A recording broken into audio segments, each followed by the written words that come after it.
People who use humor in the workplace are more productive, less stressed, and happier. I've always been obsessed with efficiency, and I'm very much an engineer. And ever since I can remember, I've tried to do things as efficiently as possible. Really since before I can remember, because I was born 3 weeks early. Apparently, even in the womb, I was like, I don't need a full 9 months. I'm ready to go right now.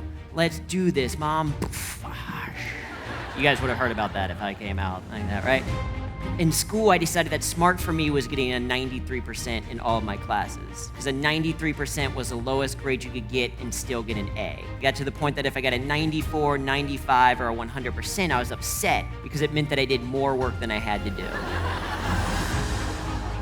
I've worked with more than 35,000 people at more than 250 organizations on how to be more productive, less stressed, and happier using humor. In today's overworked, underappreciated, stress-filled, sleep-deprived culture, humor is a necessity. The current way of working isn't actually working. When you consider that the average person will spend 90,000 hours in their lifetime at work, you start to realize that the current way of living isn't really living. 83% of Americans are stressed out at work.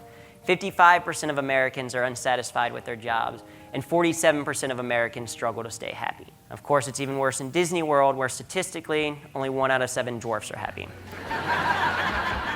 But it still leads to 70% of the workforce being disengaged. US companies lose about $500 billion every single year in lost productivity. People who use humor in the workplace, or people who have managers who use humor in the workplace, are more engaged in their work. So it's not just this kind of fluffy, let's all enjoy our work because it's fun. It's let's do these things so that we can be more effective, so that we get better results. Humor helps to get people to listen, it increases long-term memory retention, improves understanding, it aids in learning, it helps communicate messages, it diffuses conflict, builds trust, brings people closer together. It goes on, and on. And these are all backed by research, case studies, and real-world examples. Andrew is not only funny, he actually has a message that comes across with purpose. The humor that he brought to us made the learning experience so much more rich and complete. Because when we think of humor, a lot of times people are intimidated because like, oh, that means I have to try to be really funny. That means I have to tell a joke, and that's not the case. It's doing something a little bit differently to maybe get people to smile, not just laugh. In order to use humor in the workplace, you don't have to necessarily be the creator of humor. Instead, you can be the shepherd of humor. If you're at home and you watch a funny YouTube video and you're like, oh, that's kind of what's going on with work right now. Let me use that. You can do it. But so many of us, we think, oh, humor is either a skill that you're born able to do or it's just something you can't do, right? But the reality is that humor is a skill, which means it can be learned.